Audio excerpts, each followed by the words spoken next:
Dear friends, अब हम इस वीडियो में जो पढ़ने जा रहे हैं वो है motion under gravity in one dimension. Heading हमारी क्या है? Motion under gravity. देखिए, अंडर ग्रेविटी टू डायमेंशनल भी हो सकेगा। जब हम प्रोजेक्टाइल पढ़ेंगे तो उसको कहेंगे motion under gravity in two dimension, परंतु अभी हम केवल क्या कर रहे हैं? वन डायमेंशन की बात कर रहे हैं। मतलब कोई चीज़ ऊपर से सीधे गिर रही है या सीधे से ऊपर जा रही है, नीचे से कोई चीज़ को फेंक रहे सीधे ऊपर जा रही है या ऊपर से नीचे आ रही है। इसमें कुछ छोटे छोटे फार्मूले बना लेंगे हम। इक्वेशन है वही लगेगी, जो इक्वेशन ऑफ मोशंस है वही लगना है, परंतु अब हम क्या करेंगे, कुछ फार्मूले अपने और एक्स्ट्रा बना के रख लेंगे। उससे कैसे समझ जाइए। इन इक्वेशनों में बड़ा कंफ्यूजन केवल जी का रहता है कि जी कब पॉजिटिव लेंगे, जी कब नेगेटिव लेंगे। कुछ पढ़ाने वाले वी को पॉजिटिव ले लेते, वी को नेगेटिव ले लेते, एस को पॉजिटिव ले लेते, एस को नेगेटिव ले लेते। हम इतना कंफ्यूजन में नहीं डूबेंगे। हम केवल ये सोचेंगे कि एक्सेलरेशन पॉजिटिव कब होता है? जब वेलोसिटी बढ़ती है। एक्सेलरेशन नेगेटिव कब होता है? जब वेलोसिटी घटती है। जैसे कि किसी गाड़ी की वेलोसिटी धीरे धीरे बढ़ते जा रही है, मतलब एक्सेलरेशन पॉजिटिव है। किसी गाड़ी का वेलोसिटी कम होते जा रही है, मतलब एक्सेलरेशन नेगेटिव है। जब कोई पत्थर ऊपर से गिरा तो उसकी धीरे धीरे वेलोसिटी क्या होती है? बढ़ती है। तो कोई पत्थर ऊपर से नीचे आ रहा है तो जी, acceleration due to gravity G, आपको क्या लेना है? पॉजिटिव लेना है। अगर कोई पत्थर ऊपर जा रहा है तो न्यूमेरिकल में आप जी क्या ले लोगे? नेगेटिव। आपका सॉल्यूशन इजी हो जाएगा। ठीक है ना। कुछ वीडियोस को देखा मैंने, कुछ बुकों में देखा, तो कभी कभी क्या कहते हैं कि सरफेस से ऊपर जा रहा है तो पॉजिटिव लो, सरफेस से नीचे आ रहा तो नेगेटिव लो। वो कन्फ्यूज़न क्रिएट करता है। आपको केवल माइंड में ये याद रखना है कि यदि आप की वेलोसिटी बढ़ रही है तो उस वक्त का एक्सेलरेशन पॉजिटिव, अगर वेलोसिटी टाइम के साथ घट रही है तो एक्सेलरेशन नेगेटिव। तो एक्सेलरेशन यहाँ पर जो है वो कौन रोल अदा कर रहा है? जी। जी क्या है? पृथ्वी के, अर्थ के ग्रेविटेशनल फोर्स के कारण जन्म लेने वाला एक्सेलरेशन। जब हम किसी पत्थर को छोड़ते हैं, नीचे गिरता है, गिर रहा होता है, उसमें जो एक्सेलरेशन प्रोड्यूस होता है उसका कॉज क्या है? अर्थ का ग्रेविटेशनल फोर्स। और आपको तो पता है force is the father of acceleration, net force is the father of acceleration. तो अर्थ का ग्रेविटेशनल फोर्स एक्सेलरेशन को जन्म देता है। और वो एक्सेलरेशन कौन सा है? Acceleration due to gravity. इसको जनरली हमारे पास वैल्यू लेते हैं 9.8 मीटर पर सेकंड स्क्वायर, पर कुछ न्यूमेरिकलों में हम इसको नियर टू क्या मान लेते हैं? अप्रोक्सीमेटली 10 मीटर पर सेकंड स्क्वायर। हाँ, ध्यान रहे कॉम्पिटिटिव में कई न्यूमेरिकलों में 9.8 से वैल्यू आती है, कुछ में 10 से आती है। वो करने पे समझ पड़ जाता है कि हमको क्या रखना है। दूसरी बात, ये जो जी की वैल्यू है ये कांस्टेंट नहीं है, बट हमारे न्यूमेरिकलों में जी कांस्टेंट रहता है। क्यों? क्योंकि हम जो प्रैक्टिकल कर रहे हैं वो सब अर्थ पे कर रहे हैं, और अर्थ से खूब ज़्यादा ऊंचाई पे जाकर नहीं कर रहे हैं कि हम यहाँ से 20,000 किलोमीटर ऊपर चले गए तो 10,000 किलोमीटर ऊपर चले गए, ऐसा नहीं है। नॉर्मल हाइट पे ही करते हैं, या अर्थ के अंदर 20 किलोमीटर अंदर चले गए, 30 किलोमीटर अंदर चले गए, अर्थ के अंदर भी ऐसा नहीं जाते हैं, तो एक्सेलरेशन ड्यू टू ग्रेविटी कुछ चेंज होगा। हमारे जितने भी प्रैक्टिकल्स हैं, जो भी हमारे न्यूमेरिकल्स है, वो अर्थ सरफेस पर होते हैं। तो अर्थ सरफेस के रिलेवेंट हम कह सकते हैं कि acceleration due to gravity G की वैल्यू क्या रहेगी? फिक्स रहेगी। हम कोई प्रैक्टिकल मून पर जाके नहीं कर रहे हैं। हाँ, क्वेश्चन में अगर दिया है कि this experiment takes place at moon, तो मून पर एक्सेलरेशन ड्यू टू ग्रेविटी की वैल्यू आपकी दूसरी होती है, फिर वहाँ आप चेंज करोगे। तो हाल फिलहाल इस बात को ध्यान रखें कि अर्थ सरफेस पर एक्सेलरेशन ड्यू टू ग्रेविटी कितना है? 9.8 मीटर पर सेकंड स्क्वायर। अब मैं आपको एक एक केस करवाऊंगा। हमारे पास जो इक्वेशन है v equal to U plus A T, तो ए टी की जगह क्या लिख देंगे? जी टी, क्योंकि एक्सेलरेशन ड्यू टू ग्रेविटी है। हमारे पास सेकंड इक्वेशन क्या है? एस इक्वल टू कितना है? U T plus half A T square, तो हम क्या लिख देंगे? G T square. 2as equal to क्या पड़ा हुआ? V square minus U square, तो यहाँ a की जगह क्या यूज़ करेंगे? g। ये हमारी तीनों इक्वेशन हो गई, और ये वन डायमेंशनल मोशन के लिए अच्छे से लागू होती है, 2 में भी लागू होती है, कोई दिक्कत नहीं है। परंतु मैं यहाँ क्यों इसको अलग से पढ़ा रहा हूँ, ये टॉपिक मैंने क्यों अलग से उठाया, उसको समझे आप। इसका केस फर्स्ट, एक एक फार्मूले बना लेंगे हमें ना। केस फर्स्ट, पहला केस ये है कि एक पत्थर को v वेलोसिटी से फेंका तो कितनी हाइट तक जाएगा। किस वेलोसिटी से फेंका, u। किस वेलोसिटी से फेंका, u। इनिशियल वेलोसिटी u दे दी, तो कितनी हाइट तक जाएगा।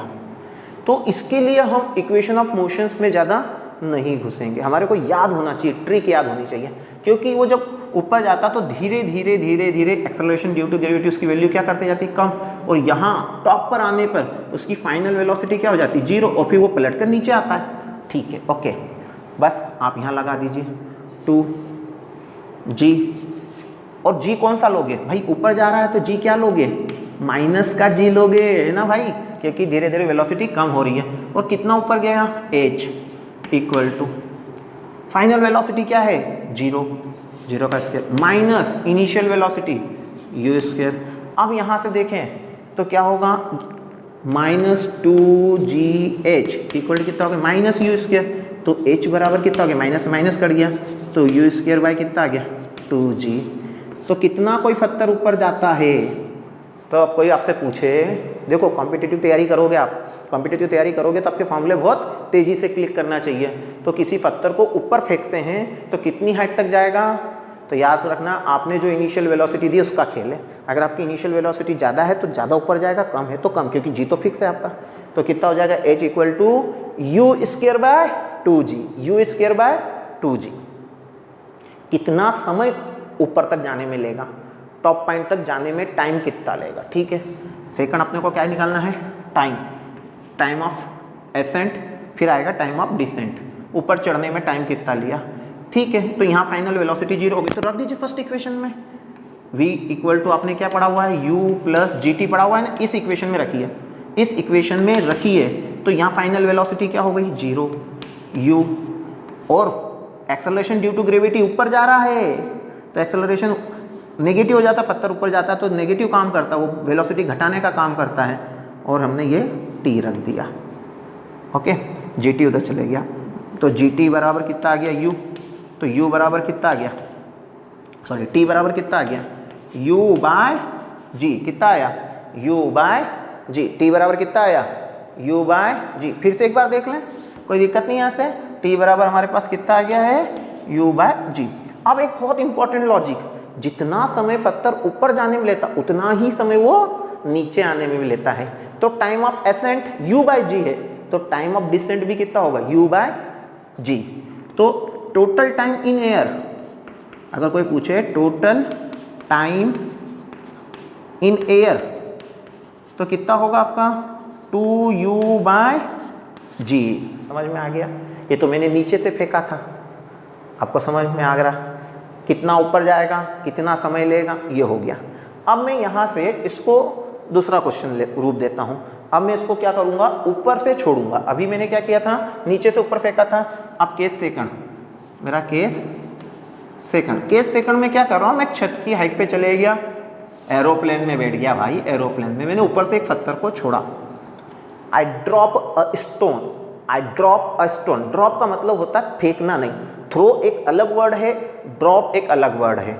ओके, किसी पत्थर को थ्रो करना मतलब आपने इनिशियल वेलोसिटी दी है, किसी पत्थर को ड्रॉप करना मतलब आपने उसको केवल छोड़ दिया, इनिशियल वेलोसिटी क्या है उसकी, 0 है। तो केस सेकंड में ड्रॉप किया है तो u कितना होगा, 0। ओके, मान लीजिए बिल्डिंग की हाइट h है, कितनी ऊंचाई से आपने छोड़ा, h ऊंचाई से। तो क्वेश्चन ये पूछा जाता है कि जमीन पर आने पर just before touching the ground उसकी फाइनल वेलोसिटी क्या होगी, क्योंकि आपको पता है जैसे जैसे पत्थर नीचे आएगा उसकी वेलोसिटी बढ़ती जाएगी। तो जमीन को टच करने से ठीक पहले, टच कर दिया, जमीन पर आ गया, वेलोसिटी खत्म, परंतु टच करने से ठीक पहले just before touching the ground velocity क्या होगी। आप लगाइए इक्वेशन, कौन सी इक्वेशन लगाएंगे बेटा, वही थर्ड इक्वेशन ऑफ मोशन। क्या पढ़ी अपन ने, v square minus u square equal to 2as। इसको अप्लाई करिए, फाइनल वेलोसिटी का स्क्वायर माइनस इनिशियल, इनिशियल क्या है आपकी 0, हटाओ उसको, फिर 2, एक्सेलरेशन ड्यू टू ग्रेविटी कितना है g, और डिस्प्लेसमेंट कितना हुआ h। तो अब कोई भी पत्थर, कोई भी वस्तु अगर h हाइट से गिरेगी तो उसमें वेलोसिटी कितनी हो जाएगी नीचे आने पर, v इक्वल टू √2gh। याद रखें, याद रखें, रट्टा लगा लें, कि अगर कोई h हाइट से कोई चीज़ छूट रही है तो ज़मीन पे आने पर वेलोसिटी कितनी हो जाती है, √2gh। कैसे आई वो भी पता होना चाहिए, केवल फार्मूला रटा हुआ नहीं होना चाहिए। ना कितना समय लेगी, क्वेश्चन ये भी है कि वो ज़मीन पर आने में कितना समय लेगी, टाइम कैसे निकालोगे आप। ओके, तो थर्ड इक्वेशन ऑफ मोशन आपने क्या पढ़ा हुआ, s equal to ut plus half at²। देखिए ये मेरा फार्मूला है और बहुत इंपॉर्टेंट फार्मूला है, ये आपको याद रखना है। अब सेकंड इक्वेशन ऑफ मोशन का यूज़ किया, कितना डिस्प्लेसमेंट हुआ, अरे भैया कितना नीचे आया, h। ओके, u कितना था, 0, तो ut पूरा क्या हो गया, 0, हाफ।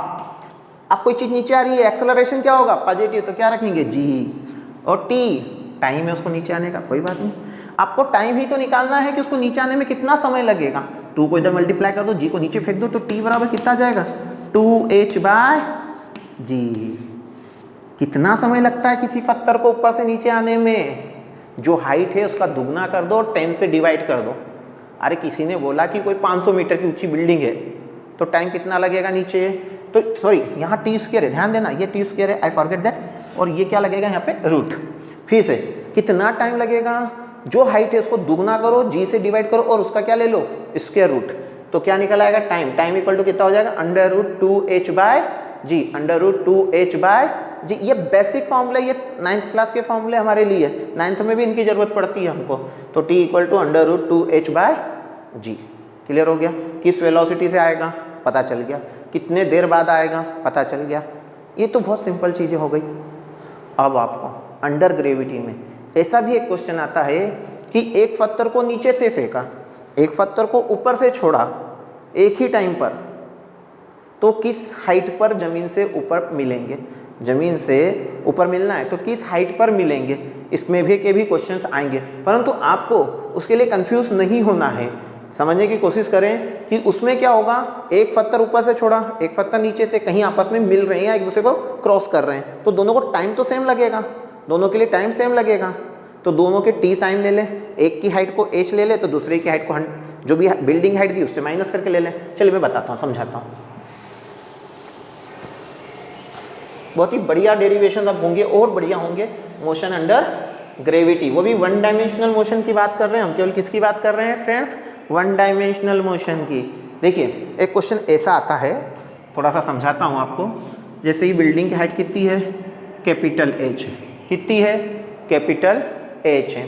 अब हुआ यूँ कि यहाँ से एक पत्थर को ऊपर की ओर फेंका गया, किस वेलोसिटी से, u, और ऊपर से एक पत्थर को छोड़ा गया, तो इसकी इनिशियल वेलोसिटी कितनी है, 0। ये मैंने इसको फर्स्ट स्टोन माना, इसको क्या माना, मेरा सेकंड स्टोन माना। क्वेश्चन ये पूछा जा रहा है कि ये किस हाइट पर एक दूसरे को क्रॉस करेंगे, ऊपर जाएगा ये नीचे जाएगा, कहीं से एक दूसरे को क्रॉस करेंगे, टकराएंगे, तो किस हाइट पे टकराएंगे। तो आप उसके लिए क्या करो, मान लो कि ये स्मॉल h हाइट है, यहाँ टकरा गए, तो ये कितनी हाइट होगी बची हुई, capital H minus small h।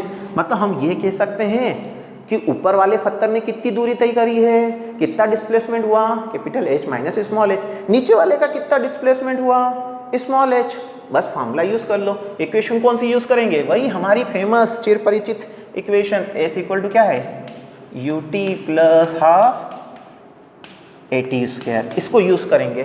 मैं भी कोई न्यूमेरिकल नहीं कर रहा हूँ, कोई वैल्यू नहीं रख रहा हूँ, न्यूमेरिकलों की बाढ़ इसके बाद आएगी। s तो पहले वाले के लिए लगा दो, पहले वाला कितना चला, h इक्वल टू पहले वाले की इनिशियल वेलोसिटी u और टाइम t। फिर मैं कह चुका हूँ दोनों को टाइम सेम लगेगा भैया, क्योंकि टकरा रहे हैं, एक साथ छोड़े गए हैं, तो वो अगर 10 सेकंड ये नीचे आया तो 10 सेकंड ये भी ऊपर गया है, तो दोनों का टाइम सेम रहेगा। अब ये नीचे से ऊपर जा रहा है तो क्या यूज़ करोगे, minus half gt²। Is it clear. ये किसके लिए लिखी अपन ने, नीचे वाले पत्थर के लिए। ये हमारी इक्वेशन 1। अब सेकंड के लिए, तो सेकंड वाला कितना डिस्प्लेसमेंट हुआ, capital H minus small h equal to u कितना है, 0। उसका u कितना है, 0, क्योंकि उसको तो ड्रॉप किया था, हाफ, और उसका g क्या है, पॉजिटिव, इंटू कितना आ गया, स्क्वायर। ये हो गई काय के लिए, सेकंड वाले का डिस्प्लेसमेंट की इक्वेशन। अब आप यदि हाफ gt² की वैल्यू कितनी, capital H minus small h, वो यहाँ रख दें, या इस h की वैल्यू यहाँ से उठा के रख दें, कुछ भी करें। मैं काम करता हूँ GT स्क्वायर की वैल्यू यहाँ रख देता हूँ, तो स्मॉल h इक्वल टू कितना आ जाएगा UT minus half, sorry minus half की जगह माइनस को तो रहने दिया, पर GT स्क्वायर की वैल्यू कितनी है capital H minus small h। ठीक है, अब आप क्या करेंगे h equal to UT minus capital H और ये माइनस माइनस क्या हो जाएगा प्लस H, ये H से ये H क्या हो जाएगा कैंसल, ये H इधर चले जाएगा, तो H इक्वल टू कितना आ जाएगा UT, तो T बराबर कितना हो जाएगा आपका, T बराबर हो जाएगा H बाई U। अब आप T की वैल्यू यहाँ रख दो, T की वैल्यू यहाँ रख दो या यहाँ रख दो, तो आपको किसकी वैल्यू आ जाएगी स्मॉल h की वैल्यू आ जाएगी। It's the easy task. आपने क्या निकाल लिया, कौन से समय पर टकराएंगे, तो बस यहाँ टाइम रख दो यार, इस इक्वेशन में क्या रख दो टाइम रख दो, आपको इनिशियल वेलोसिटी दी गई है, आपको टाइम निकाल लिया आपने, ये टाइम की वैल्यू यहाँ रख दो, तो आपकी किसकी वैल्यू आ जाएगी स्मॉल h की वैल्यू आ जाएगी। It's the easy portion. केवल लॉजिक क्या है कि नीचे वाले पत्थर को ऊपर जाने में जितना समय लगेगा उतना ही पत्थर ऊपर वाले को नीचे आने में लगेगा। हाँ, इसकी हाइट कुछ अलग है, इसकी हाइट अलग है। इसमें भी एक ट्विस्ट है। ट्विस्ट क्या है, अगर इस पत्थर को बहुत कम स्पीड से फेंका गया और इसको बहुत ऊपर से फेंका गया तो कई बार मिलते नहीं हैं, तो वो थोड़े से कॉम्प्लिकेटेड केसेस हैं। ये इनिशियल केसेस थे जिसमें ये मिल रहे हैं, जहाँ हम इसको वेलोसिटी कम देंगे तो ये ऊपर जाते जाते पलट भी जाएगा और हो सकता है वापस पहले आ जाए, ये आए भी नहीं, बहुत हाइट से इसको अगर छोड़ा जाए तो मिलेगा नहीं। परंतु इसमें के जनरलाइज क्वेश्चन अभी हमको नहीं दिए जाएंगे। शुरुआती दौर में हमको इतना ही तैयार करना है, जब हम इसको जेई और नीट के या फिर हम एडवांस के लिए करेंगे तब हम इसमें बहुत ज़्यादा कॉम्प्लिकेशंस लाएंगे। अभी ये केवल 11th की स्टार्टिंग कह दो या 9th वाले बच्चों के लिए कह सकते हो, बेसिक्स हैं जो आपको बहुत स्ट्रांगली तैयार करना है। So thank you for watching this video. Cooperate करें आप लोग, अब एक दूसरे को सभी को शेयर करें। और ये ऐसा कुछ नहीं है कि केवल CBSE स्टूडेंट्स के लिए है, ये MP बोर्ड स्टूडेंट्स के लिए भी है। बस मीडियम उनका इंग्लिश होगा तब उनको ये एक्सेलरेशन, वेलोसिटी, मोमेंटम समझ में आएगा। हिंदी मीडियम वाले बच्चों को केवल दिक्कत वर्ड की है, बाकी समझा तो पूरा रहा हूँ हिंदी में, परंतु कुछ लेटर्स होते हैं मोशन अंडर ग्रेविटी, तो वो थोड़ा सा दिक्कत देता है हिंदी मीडियम वालों को। बाकी आपको बहुत बेसिक समझा रहा हूँ, तो एक दूसरे को शेयर करें जिससे कि वीविंग भी इसकी बढ़ जाएगी। Thank you.